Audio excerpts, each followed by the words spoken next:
Hey everybody, happy Thanksgiving, happy belated Thanksgiving. I hope it was a good day for you.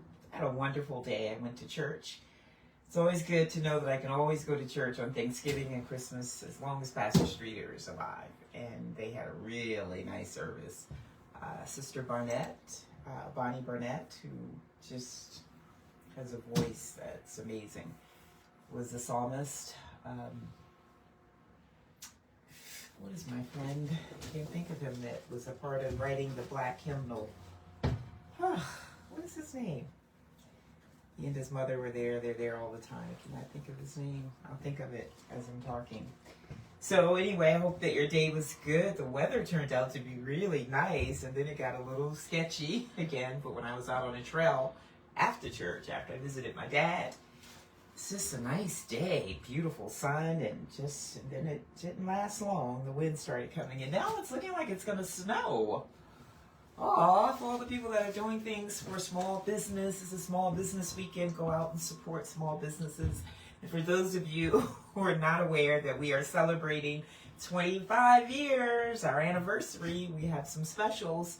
Please visit dallaspopcorn.com and check it out.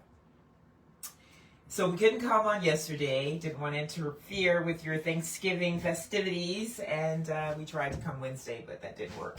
So I'm not going to keep you long. So today, I'm only going to do one sentence, one scripture, just one verse, I should say. And I was talking to Pastor Streeter yesterday after service, as a matter of fact, and we were talking about just some things in general. And I was telling him that I was doing this today, and that this one sentence, if there had to be one sentence that you anchored the whole point in us doing the Gospel of Mark is to teach us how to be disciples. And if there was a sentence in which we could anchor that description of what that life would look like, it would be this one. And so I decided just to keep it at this one scripture. It's very much connected to the other 5 scriptures in this particular section when it's talking about taking up your cross and following him. But I just felt like, especially coming off of the heels of the election and the way that someone emailed me this morning and says she, like everyone else, is feeling dejected and confused. And I'm like, wow, we just aren't anchoring ourselves to the right things, and nothing in our life should be that dependent on anything except the part of our life that's anchored to God. So anyway, we're just going to talk about this for a few minutes, and then I wanted to tell you about some fabulous kale chips. I think I mentioned it the last time, because the last time we were here, a couple of weeks ago, my neighbor down the street, who's lived there for 45 years, so he has wonderful soil. That's what I tell people. I've been here, I guess about 30 years. I don't know. It's been that long since I was at Maryland. And you start to work your soil. For those of you who plant flowers or gardening or whatever it is that you're doing, you begin to work your soil. Your soil is like really, really good after a while. And he has the most tender greens. And the last time we did raw kale greens, they look like they're cooked. Apple cider vinegar, sun-dried tomatoes, all that good stuff. And so I said that I was going to make the kale chips with the remaining batch of the last time. I never got around to it, and then I saw him the other day, and he was like, he just turned over the last portion of the bed and wanted to know if I would want some more, and he brought me another bag. You just have to see them, and you can look and tell, and you can hear when they tear just how tender they are. So anyway, we're going to do some kale chips. My favorite is the garlicky, cheesy ones. I was going to do the barbecue ones, but I don't have enough tomatoes. You kind of need a lot of tomatoes. You got to soak your dates. You got to use some sun-dried tomatoes. It's kind of a little bit more complicated than these 1, 2, 3, 4, 5, 6 little ingredients, and we can do that really quick. The next time I'll buy some kale and we'll make some barbecue kale chips. So here we are. We're getting very close to chapter 9. So we're winding down on chapter 8. Mark 8, verse 34 only. When he had called the people to himself, with his disciples also, he said to them, "Whoever desires to come after me, let him deny himself, take up his cross, and follow me." So that one sentence, and if you're paying attention, 1, 2, 3, there are my 3 points right there. What do we have to do to follow him? And what are we following him to? So the previous section, Jesus is predicting his death and his resurrection. So did he not just give us an invitation to death and resurrection?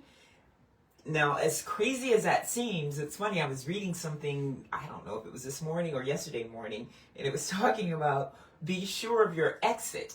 And it was a pastor that, going into one of the funeral homes to do a service, he had to be put over to the side for a moment because another service was still going on.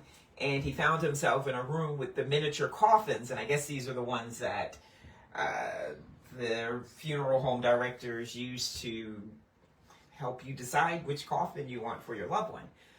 And he says he was looking at it and he says, all of a sudden, he was feeling really awkward and funny because he was like, wow, I don't want to be in one of those. And then he's starting to question himself as a believer, as a pastor, knowing, what our end point is. But he was saying the good thing about that is knowing where your exit is. And for us, our soul will never enter that coffin.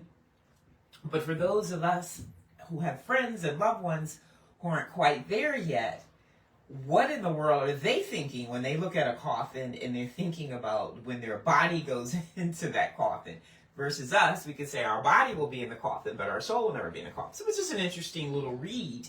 But those little interesting reads always are good to have you think about things. And so here we have an invitation, basically, not outright, but we're connecting the dots here. We're still in chapter 8. And in chapter 8, Jesus is preparing his disciples and he's telling them, he's predicting his death and his resurrection. And then the next sentence he says, for those of you who want to follow me, follow him where? He's already saying where he's going. He's laid out the path. Here's my destination. My destination is death followed by resurrection. And for those of you who want to come on this journey that I'm on, the journey ends in death and resurrection. One thing is for sure. 1 out of 1 folks will die. We're all going to die. The question is what happens after the death? Jesus is saying, if you want to come after me and have death and resurrection, then this is what you have to do. It's very simple. It's not convoluted. I asked in the question there for today's session, who is your leader? What type of person are you following and why? And so, of course, our Savior is our leader, but for the people that we have to lead or have to follow for various other things in life, whether it's your employer, whether it's your ministry leader, or whatever leader it is, what determines who you follow? What does that look like? And if you look at most of the most famous, when I think leaders, I'm usually thinking military. You think of your most famous military leaders. Everybody loved Winston Churchill because he says what? He didn't promise people, medals and things like that. He says, if you want to come and help save the country, then be prepared for sweat, toil, and tears. Do you know? We've just come off an election. What determined who it was that you actually voted for? What were you looking for in those individuals in terms of leadership? And compare that to the previous election, who you voted for, what were you looking for, and the election before then. You can keep going back and back. The point is that sometimes we do the same things and we expect things to be different, but the key to disappointments, the key to failures, the keys to not winning a tennis match is immediately coming from that event, immediately coming off the heels of an election, and asking the questions.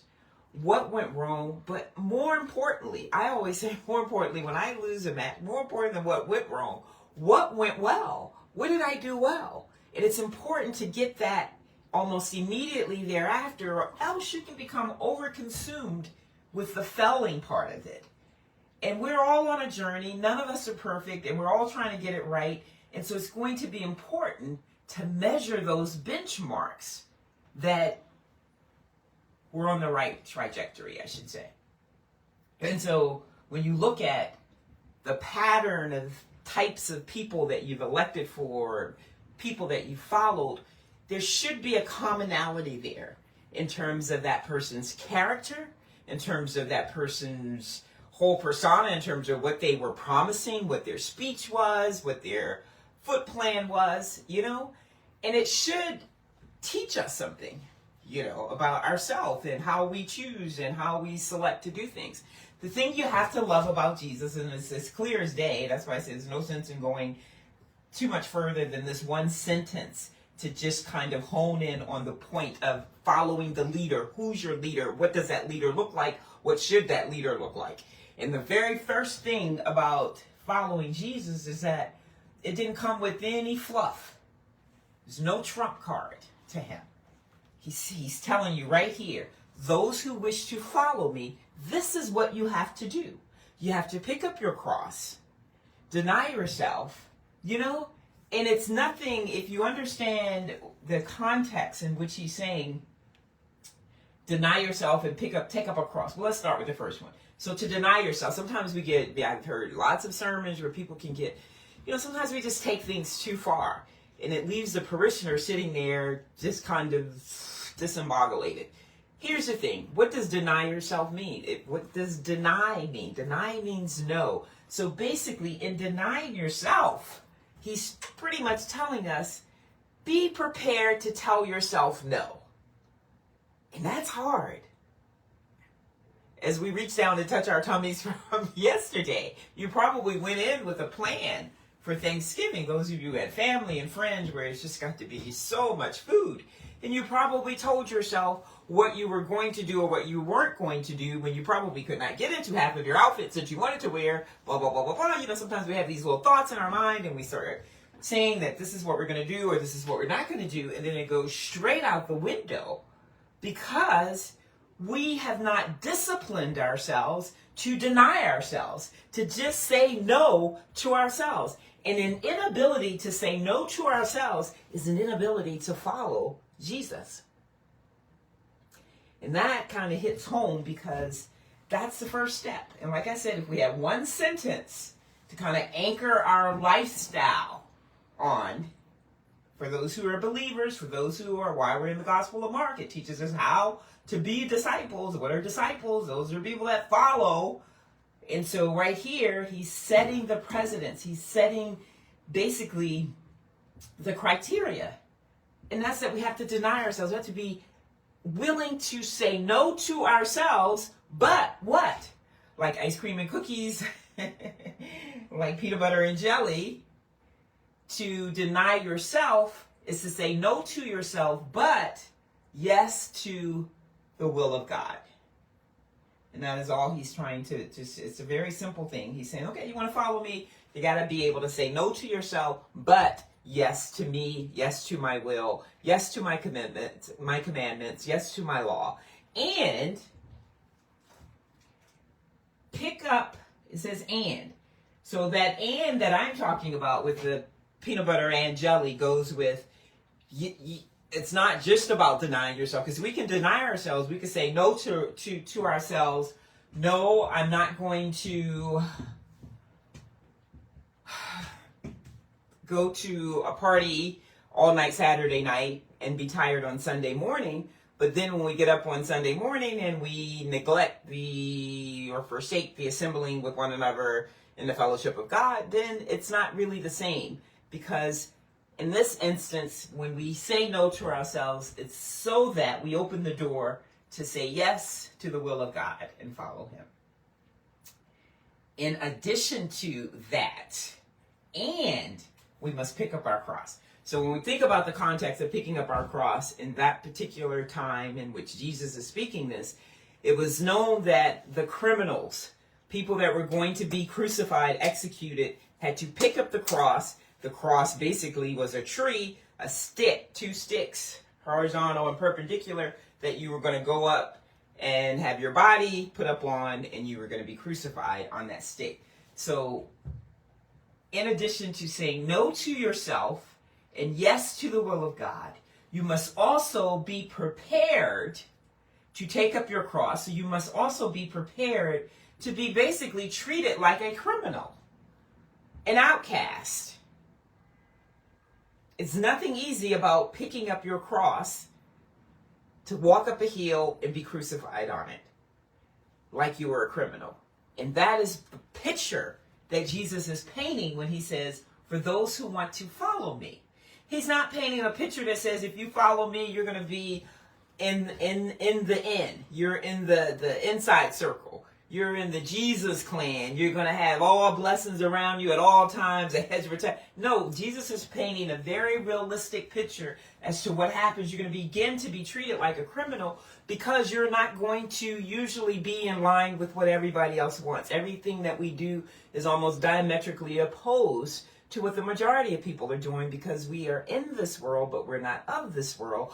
Those riches of the world, those desires of those comforting things, the deceitfulness of riches, I want everything and I want a whole lot of everything, is not supposed to be in our character. And therefore, you're going to be different.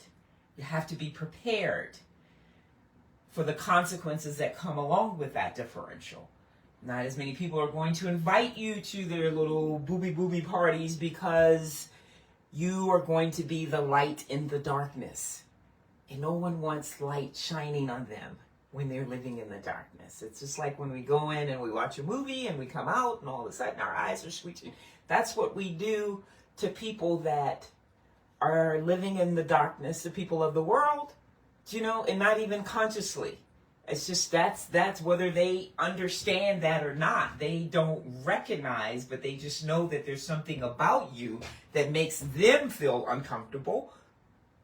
And nobody wants to feel like that. So they'd rather you not be there, not be around. They don't want to hear what you have to say. They're never going to be asking you for your opinion when they're trying to make life decisions because they already know. And so this is what Jesus is. You're going to be feeling like you're ostracized. And this is Jesus, what he's explaining to us in this little fragment here of taking up your cross. And then follow him. So I guess I kind of put the horse before the cart. So that piece where I was saying the peanut butter and the jelly. So you deny yourself, be able to say no to yourself. But then he comes on here later and says, and follow me. So I was putting the and follow him, because and to follow him is to follow his will, is to follow his commandments, and this is made perfectly clear here. There's no deception. There's another story I read where there was a military leader, and he and his soldiers were out in the middle of some desert, and they had been there much longer than they had anticipated when they went out on this on this Calvary, and there was no water to be found, and basically everybody was dying of thirst. All the soldiers. I mean, just to a point where they couldn't walk, they had no energy. Obviously, mentally, the mental exhaustion in wartime is what gets you more so than the physical exhaustion. Just the fact that there is no water anticipated in the next 50 miles, so whether you're feeling tired physically right now, it's the mental thought that you're going to be with a tight tongue for the next however long that makes you feel that way. But some kind of way, a group of villagers near the desert found some water from somewhere. And it obviously wasn't a lot, because this just wasn't a place where water was readily available.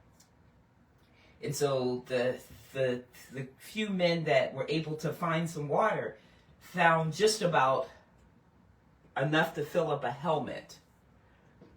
And of course, they were going to use that water for their family to do whatever, but this is the group of soldiers that were coming to protect the nearby villages where these people live.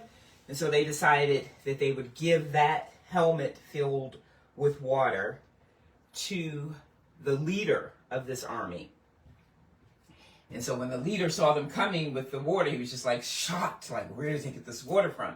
And oh my God, your tongue can like taste the water. We've all been there before. You've been on a tennis court when it's 115 degrees and you just can't get to the break fast enough, and you can just taste the water before you start pouring it onto your tongue. So the leader is seeing this with his eyes, and he asked them, where did they get the water from? And they had explained to him that they were able to take it out of the skins of some donkeys or something, and it was going to be for the 15 villagers who were there.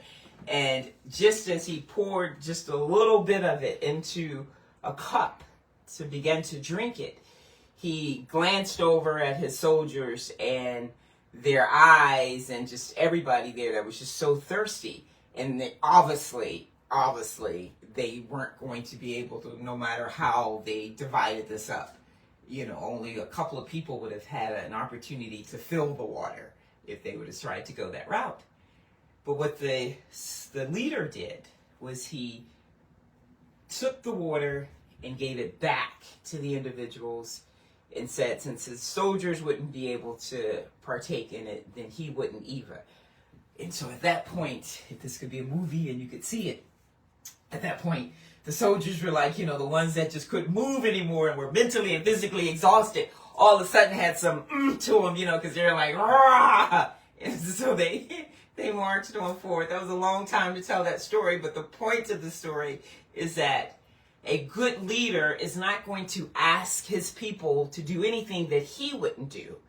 And he's not going to just put them there and use them as though they were indispensable because he is a leader. These are the kinds of leaders that you want to follow. This is why people were surprised at the election results. But those people, when you look at good leaders, you think, out of the years that we've had this country, and though we've only been here a small portion of them, but historically speaking, we know our history. And out of all of these years, and out of all of the leaders that we've only had a handful that we all agree upon and say, wow, what a leader. Especially for those of us who these people didn't live during our lifetime. Just so all we know basically is history. All we know is old tapes, because usually back then you didn't have the videos like you have today. So you had some thread of information or some transcript. And this made these people great people for that many years, and probably for years and years to come. Your great-great-grandchildren will also know them. And out of all the additional years that have to come between now and by the time you have great-great-great-great-grandchildren, you're still probably only going to have a handful of people that we recognize and we all agree upon as some great leader. And that's because there has to be a certain character to that person. It has to be somebody that's not going to, fluff up the truth, but is going to speak the truth, that is not going to ask his followers to do anything that he wouldn't do, is going to have exceptional character and integrity. And these are the skills that people admire.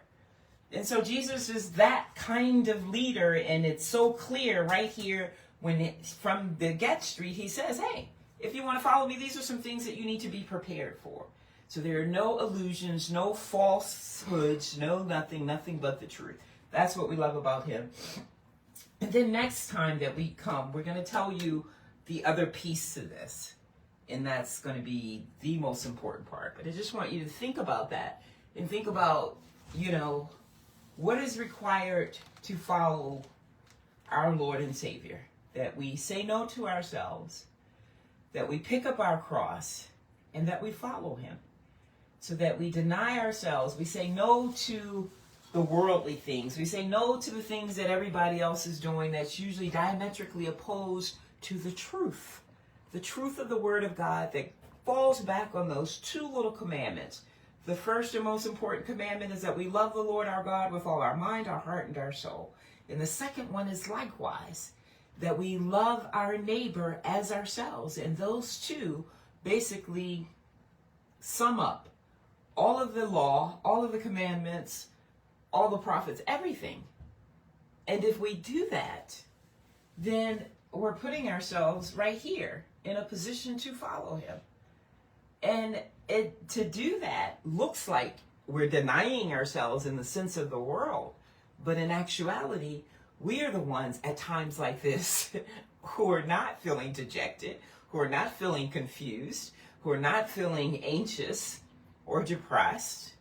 We're taking everything because we know who's on the throne, and we know that all things work for the good of those who do follow him and are called by his name.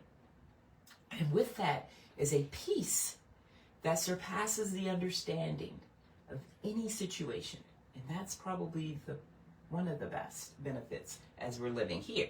The best benefit is that we have the resurrection, that we have life eternal. So, said I wasn't going to keep you long, so keep that in mind. The next time we're going to finish up that last section of chapter 8. So here are the ingredients. Our wonderful kale, if you can get it garden picked, God bless you, because it's nothing better than this. This is something you could just eat just like that, and it's just perfect. It's just so tender. Now what we're going to do is we're going to make a dressing for the kale chips. Then we're going to put them on a dehydrator. You usually have to stay on the dehydrator anywhere between 10, 17 hours, so it'd be nice and crispy.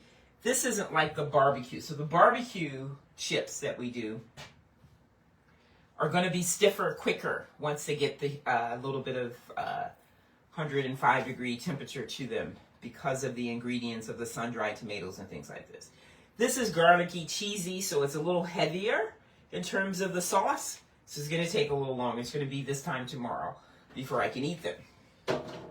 And that's if you want them crunchy. You don't have to necessarily have them crunchy.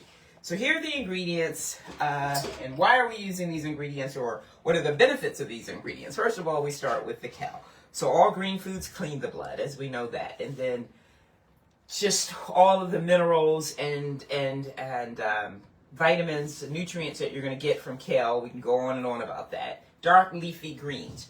So we look on our chart, we see dark leafy greens for an abundance of minerals and everything that you need, including some fats.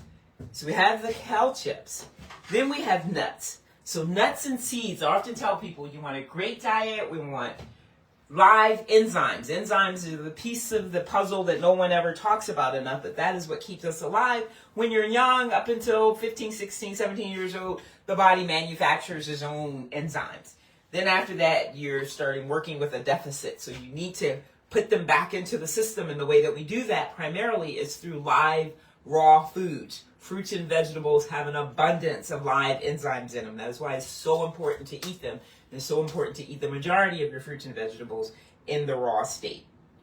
So that goes with that. Then that diet with those live enzymes and raw fruits and vegetables, we always talk about nuts and seeds. The macadamia nut is very good for the brain. So nuts and seeds, nuts in general we have here today, are going to be filled with good fats and vitamins that are good for the heart, good for the mind, good for the bone structure. So you want to use those. You want them in the raw state. Once they've been processed and cooked, that you just lose a lot. We have raw garlic. You just can't go wrong with garlic. Garlic and onions, I tell you, brothers and sisters, they are like brothers and sisters. And they have anisin in it. And then the sulfur content. You create environmental conditions that make it extremely difficult for illness and disease to be able to grow or sustain itself. We have fresh lemon juice. It's an antiseptic. Lemons, and just, the citrus that comes from lemon just cleans out everything. I tell you, if you don't already know, if you're not familiar with us, then the juice of one fresh lemon in 4 to 8 ounces of hot water every morning is going to loosen a lot of stuff that you had yesterday to eat and helps to push it out of the system. So that's the first thing you want to do when you wake up every morning for the rest of your life. Keeps your liver strong. So when we look at the different foods for the organs and glands in the bodies, they have colors associated with them. So when you think about the liver, it's considered to be a yellow organ. And so anything yellow is going to be good for it. So lemon juice, not margarine. Any raw fruit or vegetable that's yellow. So lemon juice. And then your herbs, which are basically vegetables. And so yellow dot comes to mind. If you're ever having any type of liver condition, hypertension, anything, then you want to go with yellow lemon. Then this is grounded sunflower seeds. This just kind of helps put a little more to the dressing on the kale. And then, of course, sunflower seeds. We often think of the sunflower, or we don't think of the sunflower. We look at the sunflower seed and it's a grayish color. But when we think about sunflower seeds, you want to think that it too is a yellow food, because I actually think I have some sunflowers. So you have sunflowers, and if you ever put your sunflowers out in the summertime, you know that the squirrels and the birds will come after it before they go after anything else. And that is because of how rich in nutrients the sunflower is. So sunflower seeds are something you want to grind down to a powder that makes them easy to digest. I usually take 2 tablespoons of grounded sunflower seeds, about 10 almonds, and a little bit of raw honey, and put it in some warm water into a blender, and it makes a great, if you don't want to drink milk, it kind of gives you that same texture. If you want to pour it over some sliced bananas with some figs and dates in the morning, it makes a breakfast that's really good. Then we have my things here that I'm drawing a blank on. Peppercorns. So you want to usually get the colored peppercorns. Most of these are black and white, but the ones that have the reds and the pinks in there sometimes are hard to find, but there are a few in there. But peppercorns will really make this pop. Then we have some natural tamari. And that's going to be it. So to make my favorite sauce of all time is this simple. We take about 1/4 to 1/2 cup of fresh lemon juice, and then you're going to add a cup of cashews and a cup of what is that? Macadamia nuts. A little bit of tamari, about 1/4 cup or so. Then we're going to blend this. Once we get it going, I might have to add a little water to it.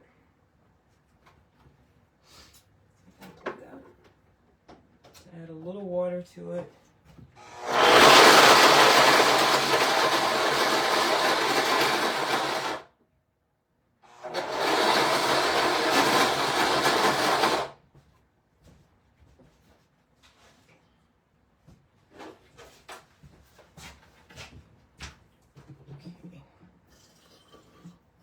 Add a little water. While we're doing that, I'm going to drop the garlic in.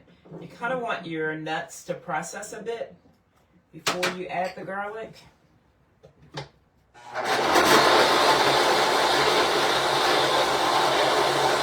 you get it turning, then you can add don't need a lot.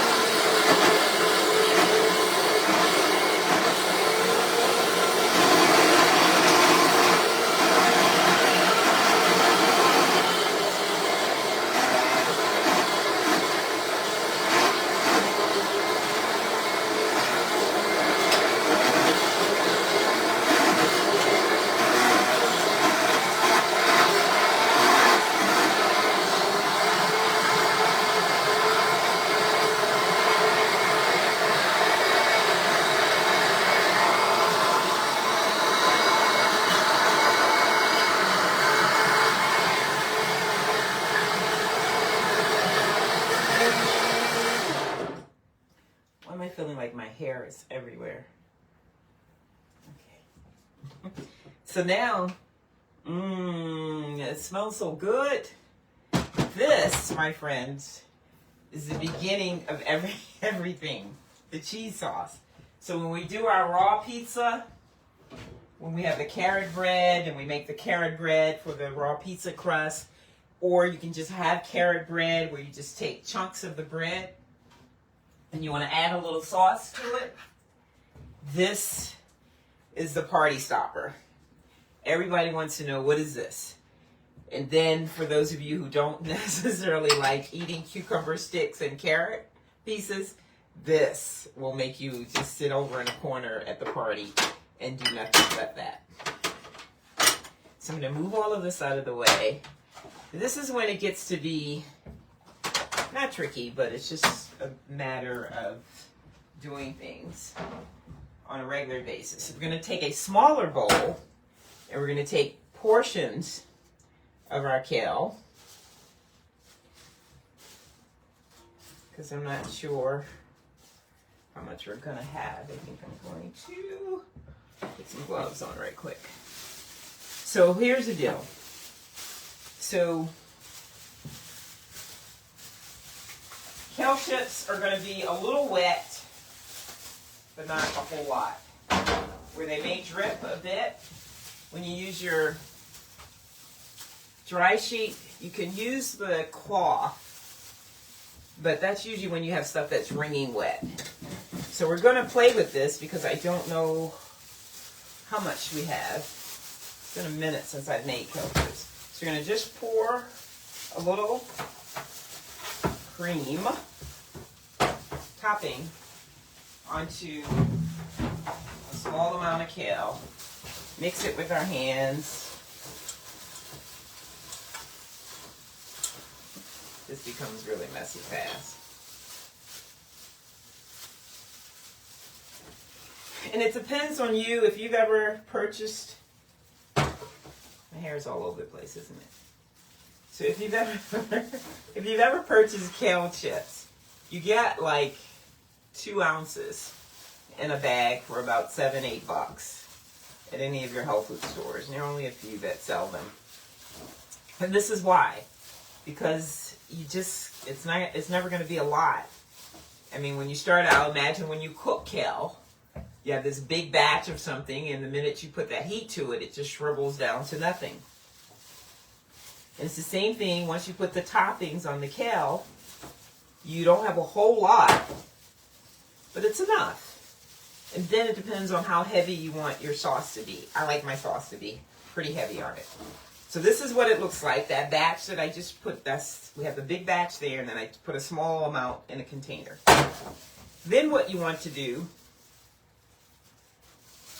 it might be easier to put it on wet and then sprinkle some of the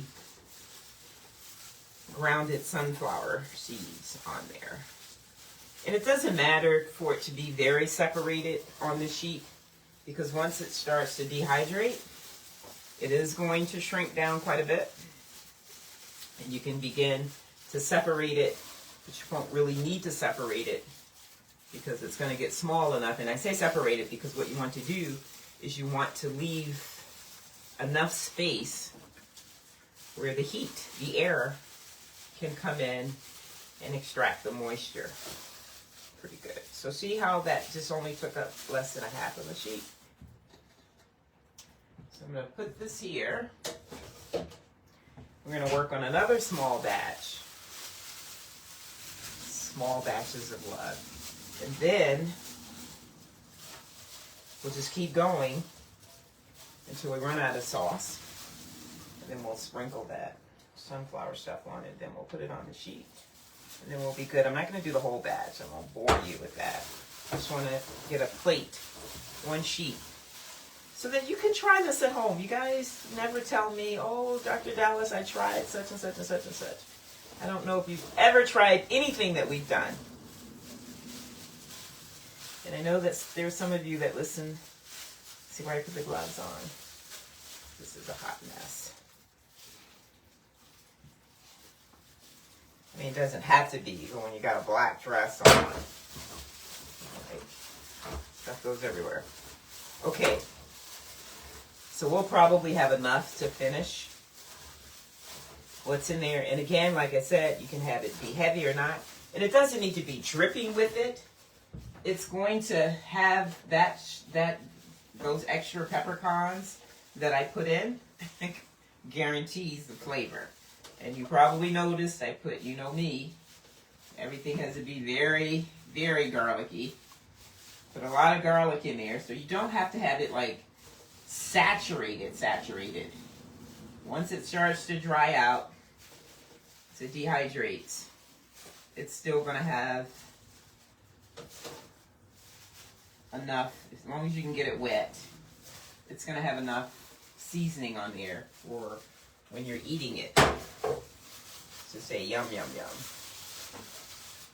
These over here. Now we have a flat tray. And what we're going to simply do is just sprinkle some sunflower seeds, grounded sunflower seeds over it. You notice there's not a whole lot coming from the bottom. That's why you kind of want to cover your sheet as well. There'll be some, but not like a whole lot. And you can put it over something and be smarter about how you do it. And then I'll just throw this sheet like that onto the dehydrator. And we're only going to put it on 110 degrees. So these are the Pyrex sheets that if I didn't want the sunflower seeds to be dropping all over the place, which is what I'm going to do for this one, a smart thing to do is to put the Pyrex sheet on. Typically, if I'm making raw bread, I'll put the wet bread on the Pyrex sheet, and then after it heats on the dehydrator for 8 hours or so, because bread usually takes about 16 hours, then I'll take another sheet and I'll flip it onto the flex sheet, mesh sheet. But what I'm going to do this time, because I'm sprinkling the sunflower seeds on, is that I'm going to place the mesh sheet over top of the Pyrex sheet. And so once that heats for about 4 hours, I'll simply come in and just pull this. And that's just for the sake of not having a whole bunch of crumbs from the sunflower seeds all over the place. And so the same thing that I just did is what I'm going to repeat after I say goodbye and put all this away, turn my dehydrator on, and then be able to enjoy some yummy, yummy kale chips for the rest of the weekend. Say no to yourself. Say no to potato chips. Say no to corn chips. And saying yes to kale chips. It's kind of sort of what Jesus wants us to do. To say no to ourselves and to the things of the world that are not good for us and that are not a good reflection for us and is not doing anything to help unbelievers become believers. And then to say yes and follow him, follow his commands, follow his will for your life. And at the same time, be prepared to pick up our cross and carry it, to deny ourselves, and to be okay with being ostracized, to be okay with being a little different than everyone else, a lot different than everyone else. And just to know that this is who we are, and this is what we were created for. Okay, so hope that's been helpful. Enjoy the rest of your holiday weekend. Not sure what's happening with the weather. I think I missed something. I thought it was supposed to be sunny day, not too warm or anything, but it looks like it's going to snow, which would be nice. But in this season of Thanksgiving, let us remember to be grateful. Let us just wake up and focus on the things that we have and not the things that we do not have. All right? Talk to you soon.